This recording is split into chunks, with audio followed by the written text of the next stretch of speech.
নমস্কার, আমি অ্যাস্ট্রোলজার চৈতালি রায়চৌধুরী। আমি আজকে আলোচনা করব নেশা বা আসক্তি এটা কেন হয়। তো নেশা বা আসক্তিটা কিন্তু একটা মারণ ব্যাধি এবং এটা কিন্তু ব্যক্তি, সমাজ, সম্পর্ক, পরিবার, পরিজন থেকে কিন্তু একজন ব্যক্তিকে আলাদা করে দিতে পারে এবং সমাজকে কিন্তু ধ্বংসের পথে নিয়ে যেতে পারে এই নেশা বা আসক্তিটা। তো এই নেশা বা আসক্তিটা জ্যোতিষশাস্ত্র মতে কিছু গ্রহগত কারণের জন্য কিন্তু হয়। সেই কারণটা আমি আজকে বলবো এবং তার প্রতিকারটিও আমি বলবো। তো এই নেশা বা আসক্তিটা কিন্তু ব্যক্তির জন্মছকে কিছু গ্রহগত কারণের অবস্থানের জন্য কিন্তু হয়ে থাকে। তো এই জিনিসটার শুরুতেই প্রথমেই যে গ্রহের নামটা উঠে আসে সেটা হচ্ছে রাহু।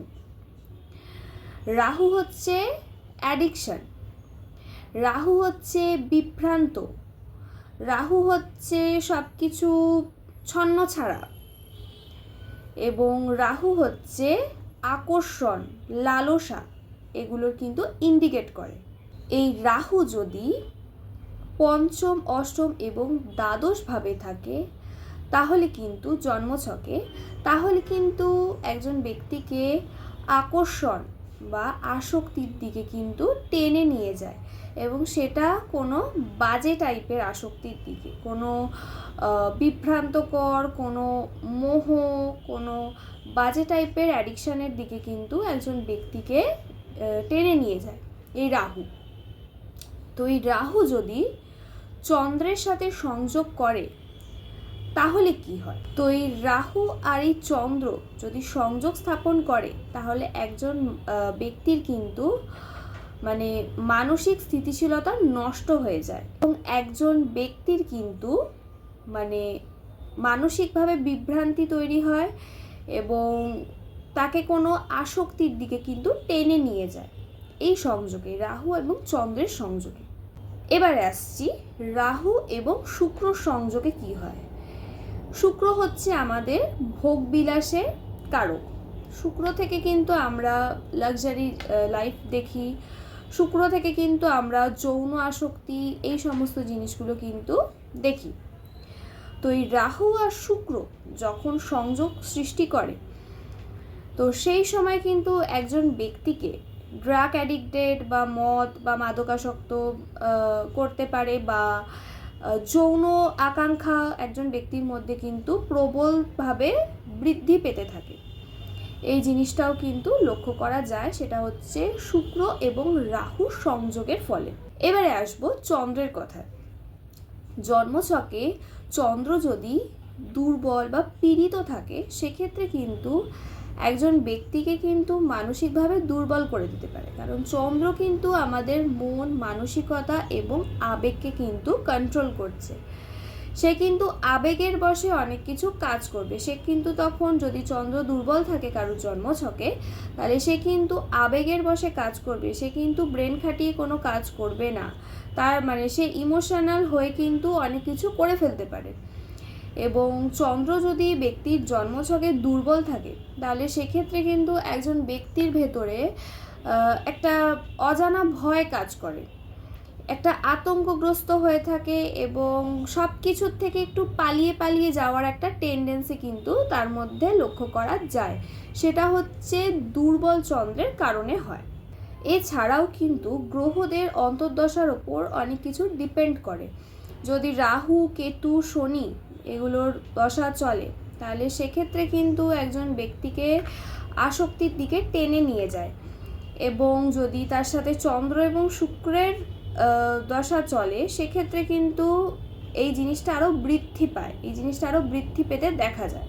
তো এই রাহু এবং চন্দ্র এই সংযোগটা যদি একজন ব্যক্তির জন্মছকে থাকে এবং সেটা যদি পীড়িত অবস্থায় থাকে তাহলে কিন্তু একজন ব্যক্তিকে বিভ্রান্তকর পরিস্থিতিতে পড়তে হয়, তাকে একদম ফ্রাস্ট্রেটেড হয়ে সে শেষ হয়ে যাচ্ছে এরকম জিনিসও লক্ষ্য করা যায় এবং এটার কারণে কিন্তু আস্তে আস্তে আস্তে আস্তে সে ধীরে ধীরে কিন্তু নেশার প্রতি অ্যাডিক্টেড হয়ে যায়।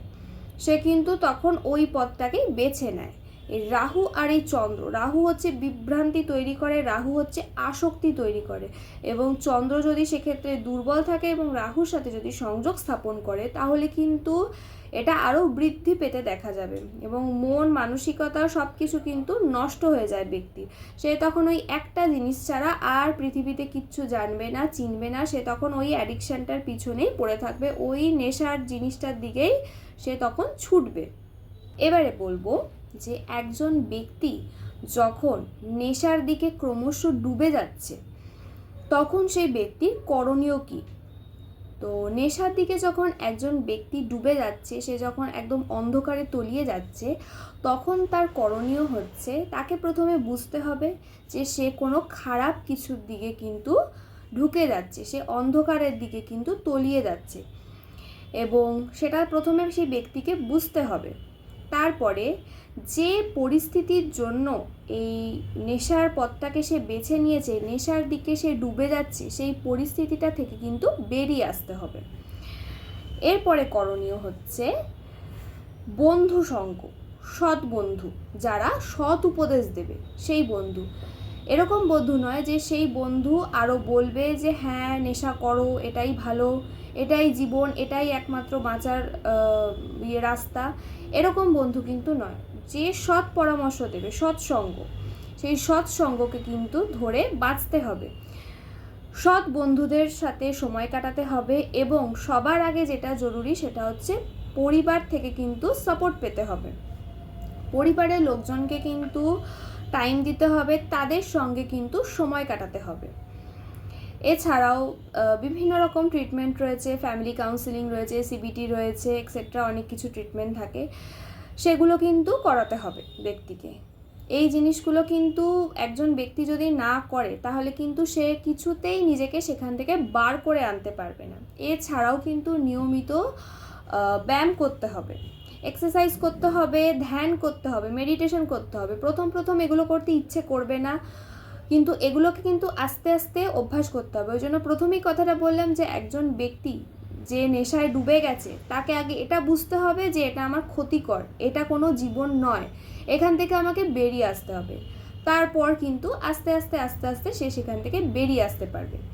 এছাড়াও একটুখানি হাওয়া বদলের দরকার, একটুখানি কাছে পিঠে একঘেয়ে লাইফ থেকে একটু বেরিয়ে একটুখানি কাছে পিঠে, যখনই হাতে সময় থাকবে, যখনই একটু ছুটি থাকবে, সেই সময়টাকে কিন্তু কোনো বাজে কাজে ইউটিলাইজ না করে সেই সময়টাকে কিন্তু হাতে নিয়ে একটুখানি কাছে পিঠে বেরিয়ে আসা দরকার। মানে একটু বেরিয়ে এলে একটু মন মানসিকতাটাও ভালো থাকে। যতটা সম্ভব এগুলো করলে কিন্তু মানুষ এখান থেকে বেরিয়ে আসতে পারবে এবং খুব সহজে সেটা কিন্তু করা সম্ভব। এছাড়াও গান শোনা, ডান্স করা, বিভিন্ন কালচারাল অ্যাক্টিভিটির সঙ্গে কিন্তু নিজেদেরকে যুক্ত করা। আরেকটা জিনিস সেটা হচ্ছে অসহায় অবলা জীবজন্তুদের কিন্তু অসহায় অবলা জীবজন্তুদের সঙ্গে একটুখানি সময় কাটানো। এটা করলে কিন্তু ব্যক্তির মানসিকতা অনেকটা ভালো হয়, এতে কিন্তু অনেক স্ট্রেস কাটে, অনেক ডিপ্রেশন কিন্তু চলে যায়। কারণ ওরা হচ্ছে একদম পিওর সোল যাকে বলে, ওরা কিন্তু কুকুর বিড়াল যাই হোক না কেন ওরা কিন্তু মানুষকে ভালোবাসতে জানে। তাই ওদের সাথে যদি সময় কাটানো যায় তাহলে কিন্তু ডিপ্রেশন, এই সমস্ত বাজে আসক্তি, এগুলো থেকে কিন্তু বেরিয়ে আসা খুব সহজে সম্ভব। যতটুকুনি টাইম পাবেন, যতটুকুনি সময় পাবেন, একটুখানি পশু পাখিদের সাথে কিন্তু সময় কাটানোর চেষ্টা করবেন। বাড়িতে গাছ থাকলে গাছের পরিচর্যা করবেন। এগুলো করলে কিন্তু অনেক সময় কিন্তু এই জিনিসগুলো কেটে যায়, এগুলোর প্রতি কিন্তু একটা ভালোবাসা তৈরি হয়। এই জিনিসগুলো কিন্তু অবশ্যই করবেন। এছাড়াও বিভিন্ন কালচারাল প্রোগ্রাম বা অ্যাক্টিভিটির সঙ্গে কিন্তু নিজেকে যুক্ত রাখবেন, তাহলে কিন্তু আস্তে আস্তে এই নেশা বা আসক্তি, এই বাজে দিক থেকে কিন্তু বেরিয়ে আসতে পারবেন।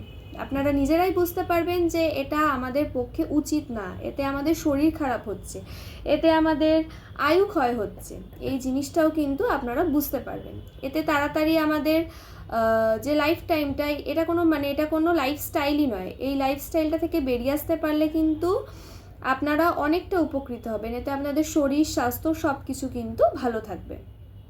এবারে আসবো গ্রহগত প্রতিকার নিয়ে। এটা প্রথমে বললাম বেসিক রেমেডি, এটা করলে এটা হবে। এবারে আসবো গ্রহগত প্রতিকার নিয়ে। তো গ্রহগত প্রতিকারের মধ্যে প্রথমেই বলবো হনুমান চল্লিশা পাঠ করতে নিয়মিত। কোনো একদিন কি দুদিন করে ছেড়ে দিলে কিন্তু হবে না, নিয়মিত কিন্তু হনুমান চল্লিশা পাঠ করতে হবে। যদি পাঠ করতে না পারেন তাহলে হেডফোন দিয়ে শুনবেন, একই কাজ দেবে। এটা কিন্তু একটা রেগুলার বেসিসে করতে হবে। এছাড়াও কিন্তু দেবী দুর্গার পুজো করবেন, বা কাছে পিঠে যদি মা কালীর মন্দির বা ছিন্নমস্তার মন্দির থাকে তাহলে সেখানে একটুখানি পুজো করবেন। এগুলো কিন্তু করলে যাদের রাহু পীড়িত তাদের ক্ষেত্রে বেসিক্যালি বলবো যে এই জিনিসগুলো করলে কিন্তু অনেক সময় এই অ্যাডিকশানটা কেটে যায়। বা দেবী দুর্গার পুজো করতে পারেন। এবারে যাদের চন্দ্র পীড়িত তাদের ক্ষেত্রে বলবো তারা কিন্তু শিব পুজো করবেন। যদি রোজ দিন করতে না পারেন অন্তত সোমবার কি শুক্রবার, এই দুটো দিন কিন্তু আপনারা শিব পুজো করবেন এবং মহামৃত্যুঞ্জয় মন্ত্রটা পাঠ করবেন। না পাঠ করতে পারলে হেডফোন দিয়ে শুনবেন, একই কাজ দেবে। এবং রাত্রে কিন্তু যে এঁঠো বাসন থাকে, খাওয়ার পর যে এঁঠো বাসন থাকে সেটা কিন্তু ধুয়ে তারপরে কিন্তু শুতে যাবেন। এঁঠো বাসন কিন্তু জমিয়ে রাখবেন না যে পরদিন সকালে উঠে মাজবো, এই জিনিসটা করবেন না যাদের রাহু পীড়িত। এটা বারবার আমি বলছি যে যাদের রাহু পীড়িত তারা কিন্তু এঁঠো বাসন জমিয়ে রাখবেন না, যে এটা আজকে রাতে খেয়েছি কালকে সকালে উঠে ধোবো, এই জিনিসটা কিন্তু করবেন না। এই জিনিসটাতে কিন্তু খুব ব্যাড এফেক্ট পড়ে। সেই জন্য সবসময় ঘর দোর সব পরিষ্কার পরিচ্ছন্ন রাখবেন এবং এঁঠো বাসন রাত্রিরে ধুয়ে তারপরে কিন্তু ঘুমাতে যাওয়ার চেষ্টা করবেন। এই জিনিসগুলো কিন্তু মেনটেন করলে তবেই কিন্তু আপনাদের জীবনে অনেকটা উন্নতি আসবে। তো এই নেশাটা শুধু কিন্তু একটা সামাজিক বা মানসিক সমস্যা না, এটা কিন্তু আত্মিক বা কার্মিক সমস্যা এবং এর সঠিক প্রতিকার করা দরকার। তো এই ছিল আজকের আলোচনা। তো আমার এই ভিডিওটা যদি ভালো লেগে থাকে তাহলে অবশ্যই ভিডিওটাকে লাইক করবেন, শেয়ার করবেন, চ্যানেলটাকে সাবস্ক্রাইব করবেন। আর যারা কোনো কিছুর প্রতি আসক্তি হয়ে যাচ্ছেন, যারা বাজে কিছুর প্রতি অ্যাডিকশান যাদের চলে আসছে, তারা কিন্তু এই রেমেডিগুলো অবশ্যই করবেন, এতে আপনাদেরই কিন্তু উপকার হবে। সবাই ভালো থাকবেন, সুস্থ থাকবেন। নমস্কার।